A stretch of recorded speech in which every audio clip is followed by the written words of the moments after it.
איזה חתיכתה. מה עושים היום בשיער? אני רוצה בלונד לבן, חלק מקלות, ותעשה לי ארוחת לפה.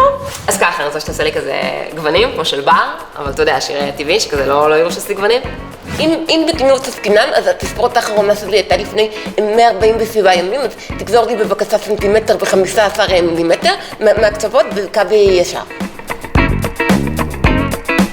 איך אתה רוצה להסתפר?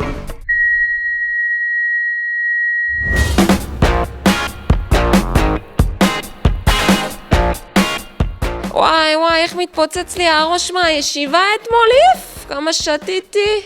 אבל מה, דפקתי הופעה למות, איך רוף עליי?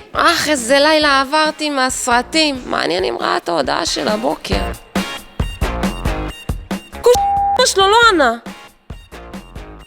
דודו, אמן יביאו אותך לחתונה של דיקלה. כפרה עליך.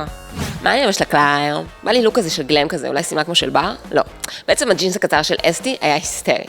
תעשה לי רואים כמו של ג'יג'י. יואו, איך בא לי סושי. לא, אל תחשבי על אוכל. מה נראה לו? באיזה קטע נראה לו שאני פנויה מהיום להיום? אני לא אענה לו. בעצם כן? לא. בעצם אולי? מחר אני אענה לו. איזה מגניב הכסף על הראש? זה לפחות 5K. מה אני עושה פה במקום ללמוד למבחן? ככה אין לי סיכוי לקבל מצטיינת דיקן השנה.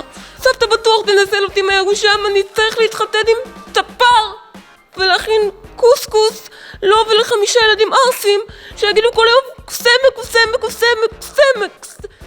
ידעתי שהייתי צריכה להישאר בבית ללמוד.